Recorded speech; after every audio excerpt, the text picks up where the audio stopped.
안녕하십니까. 3040 세대 자산관리를 강의하게 된 조현수라고 합니다.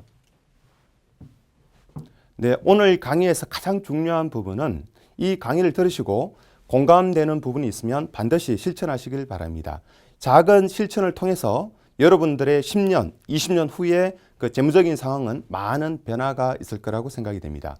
큰 부자는 아닐 수 있지만 경제적인 문제 때문에 고민하는 삶은 피할 수 있으리라고 생각이 됩니다. 네, 오늘 강의할 내용을 잠깐 소개해 드리겠습니다. 네, 첫 번째, 변화하는 금융 생태계 현황을 말씀드리고 새로운 자산관리 툴인 로보어드바이저에 대해서 잠깐 소개를 드리겠습니다. 예, 두 번째, 그 인구 구조 변화가 우리 자산관리 시장에 어떠한 영향을 미치는지, 이에 따라서 왜 우리가 자산관리를 해야 되는지, 어떻게 대응할 건지에 대해서 말씀드리겠습니다. 네, 세 번째입니다. 경제적인 상황과 개인의 사정은 다 틀립니다.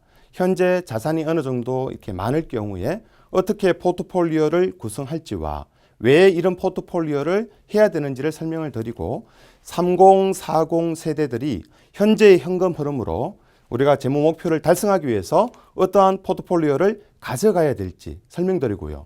그리고 가장 핵심적인 부분입니다. 어떻게 하면 부자가 되는지, 부자가 되는 비법을 D편에서 소개해 드리겠습니다.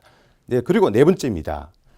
흔히 상품은 나쁜 상품은 저는 없다고 생각이 됩니다. 다만 본인에게 맞지 않기 때문에 이 상품이 좋지 않을 수 있는데요. 그 상품에 대해서 정확히 아셔야만이 손해보지 않고 우리가 재무생활을 할 수 있을 것 같습니다.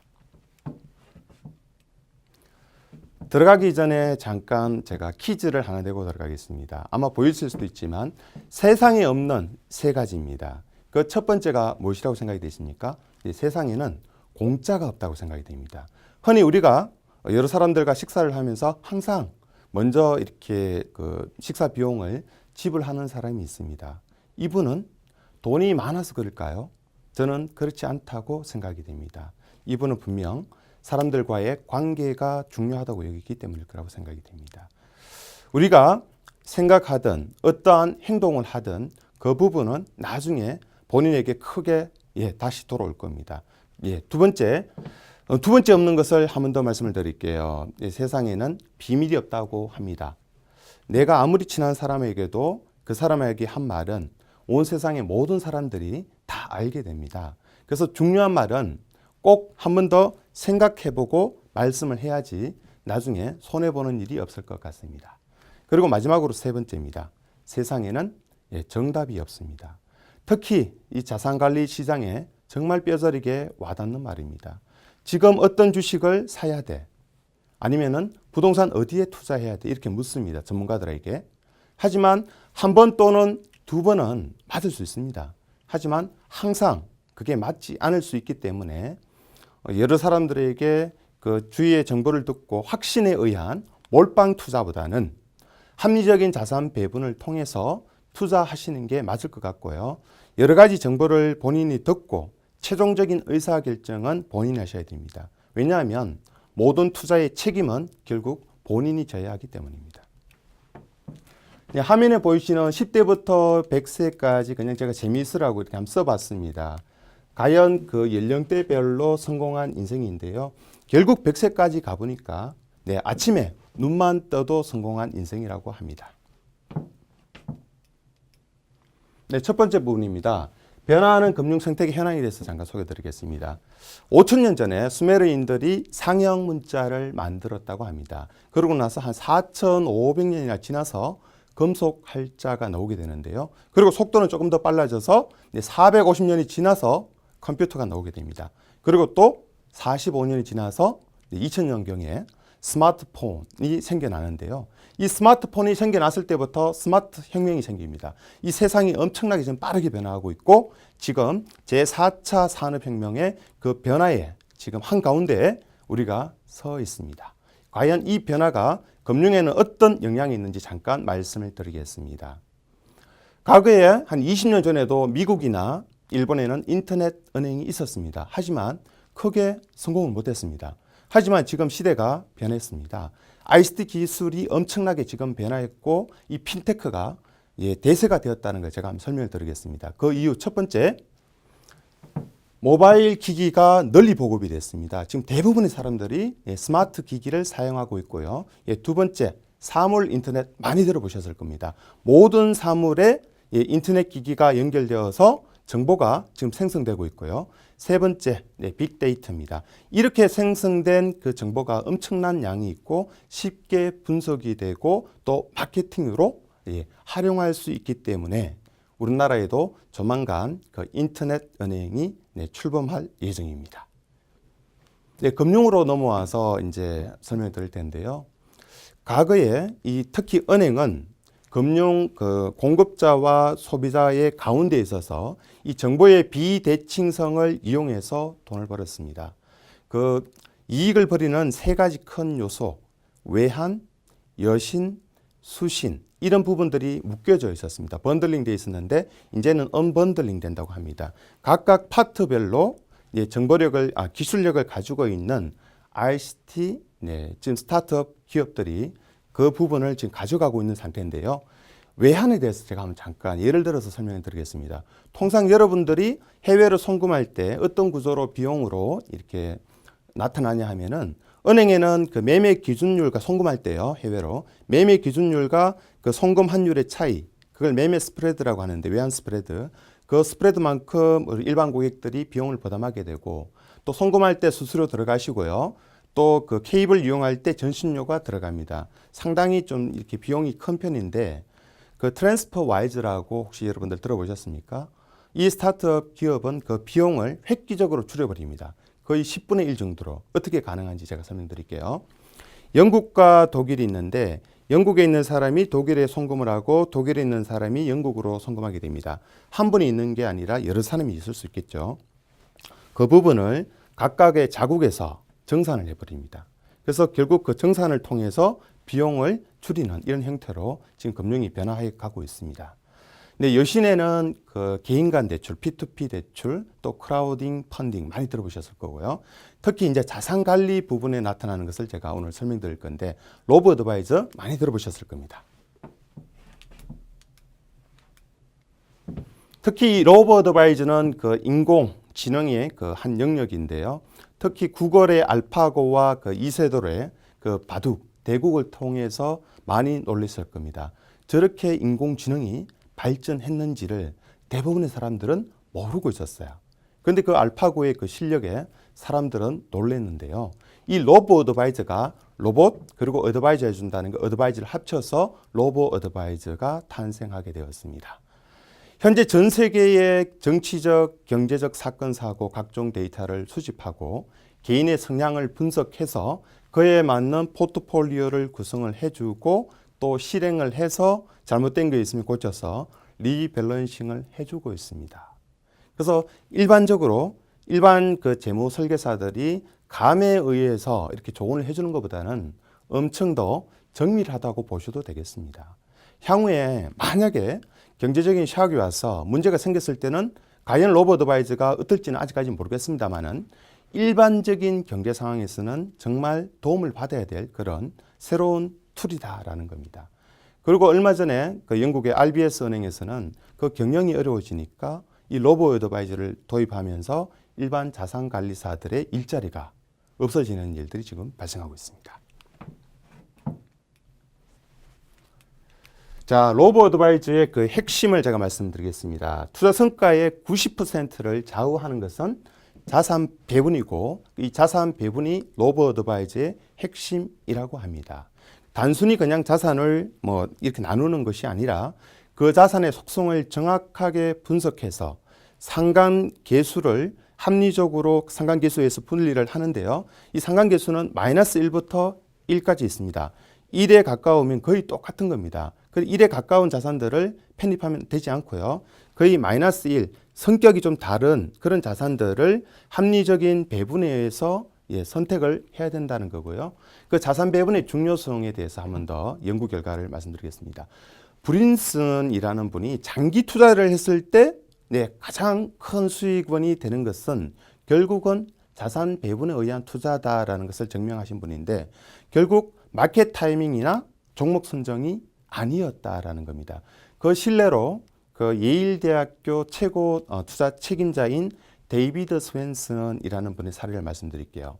이분은 1985년부터 무려 30년간 효율적인 글로벌 자산 배분을 통해서 매년 연평균 수익률이 놀랍게도 13%나 되었습니다. 얼마나 이 자산 배분이 중요한지 한 번 더 실감하게 된 것 같습니다. 자, 뉴노멀 시대 많이 들어보셨죠? 저성장, 저금리의 시대입니다. 이 뉴노멀 시대에 로보어드바이저는 피할 수 없는 물결로 지금 도래하고 있습니다. 그 글로벌 투자 시장의 트렌드 변화를 화면을 보시면 과거에 정말 성장률이 높은 시대 1970년부터 2000년대 이럴 때는 액티브 펀드가 되게 성장을 했습니다. 성과도 좋고 그리고 그 이후에 2000년부터 2014년 저성장 시대가 도래했습니다. 이때는 이제 그 패시브 펀드가 다시 사람들의 관심을 받게 되고 그때부터 인덱스 펀드가 더 중요하게 여겨졌습니다. 그런데 이 저성장 시대가 너무 심화되는 요즘과 같을 때 이때 그 로보어드바이저가 지금 대세로 떠오르고 있습니다. 시장이 지속적으로 침체됨에 따라 낮은 변동성과 최소의 비용으로 운영되는 로보어드바이저가 투자 시장의 새로운 그런 대안으로 부상하고 있는데요. 미국에서는 지금 ETF를 중심으로 해서 금년 0.3조 달러, 2020년경에는 2.2조 달러의 시장이 지금 형성될 거라고 생각하고 있고 매년 성장률이 가파르게 지금 늘어나고 있습니다. 우리나라를 한번 예를 들어 설명해 드리면 지금 증권회사에서는 벌써 ETF 매매에 많이 활용이 되고 있고요. 각 은행에서도 지금 도입된 은행도 있고 아마 내년에 도입될 은행도 있습니다. 하지만 아마 그 거래하시는 은행에 들어가서 인터넷 뱅킹 홈페이지에 보면 그 테스트 버전도 다 올라와 있을 겁니다. 한번 시간 나갔을 때 본인이 들어가서 직접 한번 테스트 해보시고 향후에 새로운 자산관리 툴로서 많이 활용해 보시면 좋을 것 같습니다. 네, 자산관리 패러다임이 이제 정말 변하고 있습니다. 지금도 아마 이렇게 하고 있을 수도 있는데 상품 위주로 어떤 예금 상품 이자를 많이 주더라 아니면은 뭐 펀드, 대출, 카드 이런 위주의 상품 선택을 해서 지금 하고 있습니다. 근데 이제 그런 시대는 지났습니다. 예를 들어서 저희가 오두막 집을 하나 지을 때는 정말 그 설계도 없이 집을 지을 수 있습니다.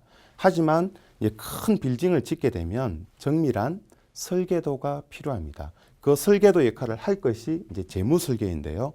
이 재무 설계, 특히 은퇴와 재무 설계를 통해서 현금 흐름과 그리고 자산 배분과 리스크 관리 등을 통한 솔루션, 이 해결책을 가지고 향후에는 투자하는 그런 모습이 필요해 보입니다. 예, 이제 두 번째, 사실 본격적인 파트입니다. 왜 우리가 자산 관리를 해야 되고 그러면 어떻게 할 것이냐를 제가 보여드릴 건데 먼저 들어가기 전에 정말 지금 새로운 준비를 하고 계시거나 뭔가 새로운 것을 꿈꾸고 계신 분들에게 힘이 될 문구를 제가 한번 이렇게 가져왔는데요. 같이 한번 읽어보고 가겠습니다. 불가능한 꿈을 꾸고 이길 수 없는 적과 싸우며 견딜 수 없는 슬픔을 견디고 닿을 수 없는 별을 향해 팔을 뻗어라. 돈키호테 중에서 세르반테스가 한 말인데 사실 되게 좀 와닿아서 제가 한번 같이 읽어봤습니다. 나의 부자 지수라고 그 미국의 스탠리 교수님이 만든 지수가 있습니다. 사실 뭐 정밀한 지수가 아닐 수도 있지만 재미삼아 한번 해볼 만한 것 같은데요. 분자에는 그 순자산, 본인의 순자산 곱하기 10을 하고 분모에는 본인 나이 곱하기 연소득을 합니다. 사실 0.5 이하가 되면 돈 관리에 문제가 있는 상태이고요. 0.5초가 되고 1 이하가 되면 노력이 필요한 상태, 1초가 되면 양호한 상태입니다. 예를 들어서 한번 계산해 보겠습니다. 순자산이 2억 원이고 연소득원이 6천만 원, 나이가 42세일 경우 분자는 순자산 2억 원 곱하기 10을 하면 20억 원이 되고요. 분모 42 곱하기 본인 연소득 6천을 하면 25억 2천만 원이 됩니다. 나누면 0.79가 되는데요. 0.79일 때 가운데 해당이 됩니다. 노력이 필요한 상태입니다. 아마 본인들도 시간이 나실 때 한번 재미삼아 해보시는 것도 괜찮을 것 같습니다. 자산을 2배로 만드는데 걸리는 시간 72의 법칙이라고 하는데요. 정밀하게 계산했을 때 실제로 현재 1%의 수익을 얻는 자산에 투자했을 때는 69.7년이 걸리고요. 10%일 때는 7.3년이 걸립니다. 그런데 계산식을 그냥 어림법으로 계산해도 됩니다. 그냥 72 나누기 1, 72가 나옵니다. 요거 조금 무시하셔도 되는데 다시 1%포인트가 올라가면 72 나누기 2 하면 36이 되겠죠. 그래서 1%이 저금리일 때 수익률 1%만 더 올려도 본인 자산이 2배로 되는 시간을 반이나 단축시킬 수 있다는 겁니다. 그래서 1%의 수익률이 얼마나 중요한지 여기서 보여주고 있는데, 그런데 주의할 점이 있습니다. 항상 수익과 위험은 같이 간다라는 겁니다. 많은 수익을 얻으면 좋을 수 있지만 많은 수익을 얻다 보면 리스크가 커지고 한 번만 잘못돼도 아무리 잘하다가 10번 잘하다가 한 번 잘못돼도 인생은 다시 재무적으로 문제가 생길 수 있습니다. 그래서 항상 수익과 리스크 고려하면서 투자를 하시면 되겠습니다. 자, 인구 구조 변화의 관점에서 바라본 자산의 방향성, 되게 중요한 그런 설명이 될 것 같습니다. 잘 들어주시면 좋을 것 같고요. 자, 인구 구조 변화가 자산 가격에 미치는 영향이라고 했지만 첫 번째 이제 가치관 문제부터 제가 말씀을 드릴게요.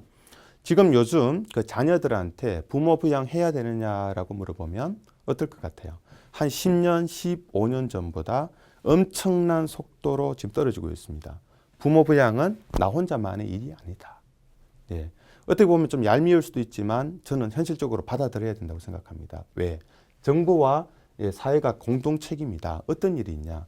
우리 수명이 되게 길어지지 않습니까? 많이 살다 오랫동안 살다 보니까 병이 자꾸 생깁니다. 암 다 경험하시죠? 부모님도 아마 지금 겪고 있는 분도 계시는데, 예를 들어서 지금 부모님들 항암 치료 받는다고 생각해 보세요. 2주에 한 번 병원 가시면 비용이 얼마나 나올 것 같습니까? 뭐 항암 치료 맞고 또 다른 검사 한두 가지 더 해버리면 놀랍게도 한 번에 100만 원씩 나옵니다. 그럼 한 달 가면 200만 원 나오세요. 여러분도 이렇게 부담할 수 있습니까? 못 하십니다. 그리고 지금 다행히 우리나라는 의료보험제도가 잘 돼 있어서 암 환자들은 암 등록만 하면 현재로는 95%가 정부, 그러니까 국민연금 건강관리보험공단에서 부담을 하기 때문에 사실은 문제가 안 될 수도 있는데 너무 100% 믿고 계시면 안 돼요. 어떤 일이 있냐면 똑같은 그 치료제로 한 9번, 10번 치료를 해도 낫지를 않습니다. 그러면 교수님 판단에 의해서 이분은 더 이상 이제 항암 치료를 이제 못하는 경우가 생겨요. 근데 그 다음에는 본인 스스로 전액을 부담하고 치료하려면 해라라는 그런 식으로 바뀔 수 있습니다. 그래서 무작정 이게 모든 게 다 이게 의료보험공단에서 지원되는 거라고 생각하시면 안 된다는 거고요. 두 번째입니다. 이 인구 구조 변화, 현재 우리나라는 한 5천만 명 정도의 인구가 있는데요. 조금 넘습니다만 이 인구가 유지가 되려면 합계 출산율이 2.1명이 돼야 됩니다. 근데 놀랍게도 우리나라 현재 출산율이 1.2명 정도밖에 안 됩니다. 그리고 지속적으로 떨어질 것 같습니다. 그러면 계속적으로 인구는 줄어든다라고 이렇게 보시면 되고요. 그게 첫 번째 요인이고요. 두 번째는 우리나라 인구의 대표적인 그런 집단이 있습니다. 1차 베이비 부모. 1955년부터 63년에 태어나셨던 분이 우리나라에는 712만 명이 있습니다. 자, 이분들이 현재 어느 위치에 있냐라는 겁니다. 이분들이 결혼할 때 당연히 집이 필요해서 집값 올라가겠죠. 그리고 자녀들이 어느 정도 성장했을 때 대형 평수가 필요했습니다. 2006년도 고점을 찍었습니다. 그리고 이제 본격적으로 은퇴하기 시작했습니다. 이분들. 은퇴하기 시작을 했습니다만 이분들이 어떻게 살았습니까? 앞만 보고 살다 보니까 본인의 은퇴 준비를 거의 못하신 분들이 대부분이시고, 그래도 유일하게 현재 집 한 채는 뭐 거의 다 가지고 계실 수는 있습니다. 그러면 이분들이 돈이 필요하면 어떻게 해야 됩니까? 평형을 줄인다든지 정말 매도하시고 다른 쪽으로 옮기셔야 됩니다. 그렇게 봤을 때 당연히 지금 뭐 아파트라든지 이런 부분은 공급 물량이 늘어날 가능성이 높아진다라고 보시면 될 것 같고요. 항상 경제학에서도 진리지만 저는 우리 재무도 진리라고 생각하는 게 수요와 공급에 의해서 가격이 결정된다. 이것은 정말 진리인 것 같습니다. 자, 왜 그런 말씀을 드렸냐면 과연 이분들의 1차 베이비 부모의 대표격인 58년 개띠 엄청나게 많습니다. 이분들이 쏟아내는 매물을 받아야 될 세대가 70년 개띠입니다. 그럼 70년 개띠의 상황을 제가 한번 말씀드려 볼게요. 1988년 우리나라는 올림픽을 개최하면서 정말 세계화되기 시작했습니다. 보통 8, 9학번부터 보통 대학교 갈 때 어학연수를 다녀오셨어요. 대부분이. 특히 남자 기준으로 해서 이분들 어학연수 갔다가 군에 갔다가 휴학하시고 다시 복학하셨다가 이제 취업하려고 사회에 나왔는데 97년, 98년 우리나라에 어떤 일이 생겼습니까? 네, 외환 위기가 터져버렸습니다. 이 외환 위기가 생겨버리니까 기업체에서 뽑지를 않습니다. 한 4년, 5년 취업을 못하고요. 취업을 못하니까 결혼도 못하시게 됩니다. 이런 분들, 그 뒤로 엄청나게 비정규직들이 양성되는 이 현 세대에서 과연 구매력이 있을까? 지금 우리나라 모 지역에 30평대 15억짜리 많습니다. 과연 본인의 월급만 받아서 그런 매물을 살 수 있을까? 네, 당장에는 돈이 있으니까 돈 있는 사람들은 손실 회피 전략 많이 들어보셨을 겁니다. 행동경제학에서 이야기하는. 떨어지더라도 내가 샀던 가격 이하는 안 팝니다. 그렇기 때문에 가격이 당분간은 유지가 되거나 살짝 올라갈 수는 있겠죠. 특별한 이슈에 의해서. 하지만 장기적으로 갔을 때 사회 전체적으로 추세가 하락 추세다라는 게 확인이 되면 그때부터는 떨어질 가능성도 있을 것 같습니다. 제가 앞에서 말씀드렸다시피 정답은 없습니다. 네. 세 번째로 넘어가 보겠습니다. 은퇴자 보유 자산의 디자인이 필요하다. 네. 왜 필요하냐? 선진국에 비해서 우리나라 사람들, 특히 부동산을 소유하고 있는 분들의 본인의 자산 현황을 살펴보면 한 70에서 85%가 부동산입니다. 일본이나 미국에 비해서 너무 높습니다. 그 부분도 문제가 되고, 더군다나 이제 집이 만약에 한 세 채가 있어요, 아파트가. 그리고 또 대형 평수고 외곽에 또 몇 개 있다라고 생각하시면 그 중에서 부채가 많다. 저는 강의할 때 이렇게 말씀드렸습니다. 부채가 많고 대형이면서 외곽에 많을 경우 저는 오를 때마다 매각하시는 게 좋을 것 같습니다. 예, 그렇게 지켜도 되고 안 지켜도 되는데 그게 맞을 것 같아요. 제가 봤을 때. 그리고 이 부동산의 이제 새로운 디자인이 필요한 게 사실 가격이 이렇게 과거같이 2배, 3배 오르는 시장은 지금 아니라고 모두들 공감하실 겁니다. 그럼 어떻게 해야 되느냐?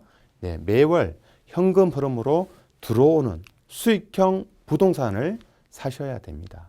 근데 수익형 부동산 중에서 우리가 소액으로 투자할 수 있는 게 상당히 많습니다. 특히 오피스텔을 한번 예를 들어 볼게요. 그 오피스텔도 아무 곳이나 사면 절대 안 됩니다. 사람들이 정말 선호하는 그런 곳에서 선별적으로 우리가 투자를 해야 됩니다. 그리고 또 이게 이제 40대 초반, 중반이라면 반드시 지금쯤은 하나 정도 이제 투자를 해 보셔야 돼요. 왜냐하면 나이 들어서는 투자하기 힘듭니다. 그냥 이게 오피스텔도 그냥 하는 게 아니에요. 여러 가지 문제점이 있습니다. 공실이 생길 수도 있고요. 그 세입자가 잘못 들어오면 정말 명도 소송을 한다든지 나중에 아주 머리 아픈 일도 생깁니다. 그리고 각종 국민연금이라든지 의료보험의 문제, 이런 문제들이 있습니다. 조금이라도 젊었을 때 한번 해봐야지 나중에 제대로 투자를 하실 수 있을 거라고 저는 생각이 됩니다. 예, 지금 두 번째인데요. 이 자산관리시장 현황의 중요한 체크포인트 제가 하나 더 말씀드릴게요. 우리나라 인구는 2030년도에 사실은 정점을 찍습니다. 하지만 지금 앞에서 제가 합계 출산율이 1.2명밖에 안 되기 때문에 계속 인구는 줄어들 것이다 라고 말씀드렸고요. 더 중요한 문제 여기 나옵니다. 2020년이 기점이 되고요. 우리나라 그 생산 가능 인구 15세부터 64세에 있는 이 생산 가능 인구와 핵심 수요층 35세부터 55세에 있는 이 핵심 수요층이 놀랍게도 2018년도에서 정점을 찍고 2020년에 본격적으로 내려막길을 걸게 되는데 인구 절벽이라고 많이 들어보셨을 겁니다. 왜 문제가 되냐? 이렇게 핵심 수요층과 그 생산 가능 인구가 이제 줄어들므로 인해서 우리나라 그 주식 시장과 부동산 시장에 영향을 미칠 가능성이 있는데 플러스보다는 마이너스 영향을 미칠 가능성이 높다라고 저는 생각이 됩니다. 그리고 대부분 지금 국민연금을 제가 살짝 말씀을 드릴 건데요. 처음 만들어졌을 때 사람들이 되게 좀 안 좋게 봤던 것 같아요. 처음에는 왜 가입해야 되는지 몰라서 이걸 막 깨트리는 분들이 상당히 많았었는데, 근데 요즘에 보니까 어때요? 지금 국민연금보다 좋은 그런 상품 하나도 없습니다. 왜냐하면은 이자율은 다 떨어져서 정기예금 이자 거의 1.5도 안 됩니다, 이제. 근데 국민연금은 엄청난 지금 혜택을 드리고 있어요. 왜 그럴까요? 예, 많은 사람들이 내고 있고 받는 사람이 적기 때문입니다. 심지어 지금 국민연금 그 관련된 직원분들이 미국에 있는 세계 최대의 그 자산운용사인 블랙락 자산운용사를 방문했을 때 일한데요. 어떤 일이 생겼냐면 광당에서 그 당연히 이제 뭐 환영한다는 문구에 현수막을 붙이는데 영어로 환영한다는 문구가 아니라 우리나라 한글로 우리 블랙락 자산운용을 방문해 주셔서 정말 감사합니다라는 문구를 쓸 정도. 왜 그러냐면 국민연금이 세대 3대 연기금 그 정도로 규모가 지금 큽니다. 그래서 지금 국민연금 혜택은 엄청난데 과연 우리가 받을 때 특히 69년생 이후는 65세 넘어야지 이제 받을 수 있습니다. 보통 한 20, 30년 후에 받을 건데 과연 그때는 어떻게 될 거냐라는 겁니다. 어떤 일이 생길까요? 저는 보수적으로 말씀드립니다. 지금 국민연금 홈페이지 들어가면 내 연금 알아보기에 들어가시면 현재 돈의 가치로 얼마 정도 받는지 나와 있습니다. 저는 보수적으로 볼 때는 한 3분의 2 정도로 보시라고 말씀드립니다. 정말 더 심각하게 보시는 분들은 정말 반을 잘라서 보셔야 됩니다. 만약에 그렇지 않으면 어떤 일이 생길까? 향후에 인구가 계속 줄면서 내시는 분들 정말 많이 줄어들고 받는 분들은 엄청난 속도로 늘어납니다. 그런데 지금 같은 혜택 절대 못 줍니다. 그러면 어떻게 유지되려면 어떻게 해야 될까요? 첫 번째, 금액을 줄인다. 두 번째, 받는 그 시기를 뒤로 미룬다. 세 번째, 정말 있을 수 없는 일인데 국민연금을 납부하는 분들의 그 납부 비율을 높인다. 뭐 예를 들어서 제가 100을 벌면 지금 한 뭐 10을 낸다고 가정할 때 그때 가서 한 30, 40을 내라 그러면 우리나라에서 살 수 없습니다. 그래서 국민연금 너무 지금은 제일 좋지만 향후에 너무 기대어서는 안 된다라는 걸 말씀을 드리고 만약에요. 지금 제가 말씀드렸던 게 틀리면 더 좋습니다. 왜냐하면 부족했을 때는 문제가 되는데 남게 되면은 문제가 안 됩니다. 더 쓰시면 되죠. 하지만 노후에 가서 다른 수익원이 없는데 그것만 믿고 있다가 안 들어오게 되면 정말 힘들어질 수 있다는 것을 참고하시기 바랍니다. 재무 설계를 통해서 노후 준비 어떻게 해야 되느냐를 제가 보여드릴 건데요. 이 윗부분은 우리 부모님 세대고요. 아랫부분은 우리 자녀 세대라고 보시면 되겠습니다. 우리 부모님 세대 어떻습니까? 정말 힘들게 처음에 어릴 때 사시다가 지금은 엄청나게 우리나라 경제 대국이고 사실 복지도 정말 좋은 것 같아요. 제 생각에는. 자, 우리 부모님들 우리 경제 어려울 때 어떻게 외화 벌었는지 다들 아시겠지만 독일 간호사 이렇게 가셔서 어떻게 돈 버셨습니까? 하신 일 어떤 일인지 아시죠? 시체 닦는 일 하셨다고 하고요. 강부들 지하 1000m 막장 그 언제 돌아가실지 모르는 상황에서 정말 힘겹게 이렇게 외화를 벌어들였고 또 월남전까지 또 파병이 되어서 이렇게 외화를 벌어들여서 현재 우리나라 경제 상황을 이룬 상태였습니다. 그리고 우리 부모님 세대는 예금이자 놀랍게도 경제 성장률이 엄청나게 높았기 때문에 10에서 한 20% 이상 나왔습니다. 그리고 부동산 하나 잘 써놓으면 정말 10배, 20배까지 올랐어요. 그리고 부모님도 어땠는지 볼게요. 생애 주기를. 대부분 다 일찍 결혼하시고 이렇게 일을 하시다가 퇴직하시고 오시면 많이 사셔야 한 10년에서 15년 정도 사시다가 거의 돌아가십니다. 그렇기 때문에 우리 부모님 세대는 특별한 은퇴 설계가 필요 없는 세대였습니다. 하지만 우리 자녀 세대 한번 살펴볼까요? 우리 부모님과 완전 반대로 되어 있습니다. 지금 우리 자녀들 얼마나 풍족하게 큽니까? 물론 되게 불만이 많을 수 있습니다. 과거에 어려웠던 사실을 우리 자녀들은 전혀 모릅니다. 내가 부모님한테 엄청난 혜택을 보고 있지만 다른 친구들과 또 비교를 해보고 그 혜택이 적다라고 느끼고 불평불만을 하는 그런 세대입니다. 하지만 얘들이 나중에 사회에 나갔을 때 얼마나 혹독한 그런 생활이 될지 여러분들은 미리 지금부터 아셔야 될 것 같습니다. 가기 전에 현재 한번 먼저 말씀드려 볼게요. 지금 은행권 취업 경쟁률 놀랍게도 100대 1 정도 됩니다. 지금 초등학교 한 개 반에 인원이 한 30명 정도밖에 안 돼요. 지금 기준으로 봐도 3개 반에서 정말 운 좋은 친구가 한 명 겨우 지금 들어올 수 있는 상태인데 들어올 수 있는 것도 되게 힘들지만 지금 취업한다고 해서 이분들이 또 평생 편한 것도 아닙니다. 왜 그러냐면 남자 기준으로 한번 설명드려 볼게요. 거의 한 20대 후반, 30대 정말 치열한 경쟁을 뚫고 지금 들어옵니다. 30대에. 근데 한 25년 근무하시면 55세 정도에 퇴직하셔야 돼요. 그런데 놀랍게도 퇴직하시고 나서 한 30에서 40년 동안 사셔야 돼요. 그런데 환경은 어떻습니까? 금리 지금 1%, 최근 좀 많이 올라간다고 그래도 1, 2% 왔다 갔다 할 겁니다. 부동산 잘 사서 조금 올라갈 수 있지만 과거같이 뭐 2배, 3배는 기대하기 힘들고 인구가 계속 줄어들면 밑으로 빠질 더 확률이 높습니다. 도대체 어떻게 살아야 되느냐라는 겁니다. 어떻게 보면 답이 진짜 없을 수도 있는데 그나마 제가 한번 해법을 구상을 하면 사실은 저는 개인적으로 그 사교육비를 조금 공교육을 정상화시켜서 이제 그것을 차라리 애들한테 종잣돈을 좀 미리미리 만들어주는 것도 좋은 해법이다 생각이 되고요. 만약에 그게 안 되더라도 해법은 있는 것 같습니다. 가오같이 그냥 무작정 사시는 게 아니라 우리 인생을 한 100세까지 이렇게 인생을 한번 제대로 한번 설계를 해야 될 것 같습니다. 이 재무 설계를 하고 조금이라도 빨리 그 목표에 의해서 강제 저축을 하시고 옛날과 같이 예금만 하지 마시고 어느 정도의 리스크를 분석해 보시고 투자 상품을 해줌으로써 자산을 조금 더 빨리 만들어 주시는 게 해법이 될 것 같습니다.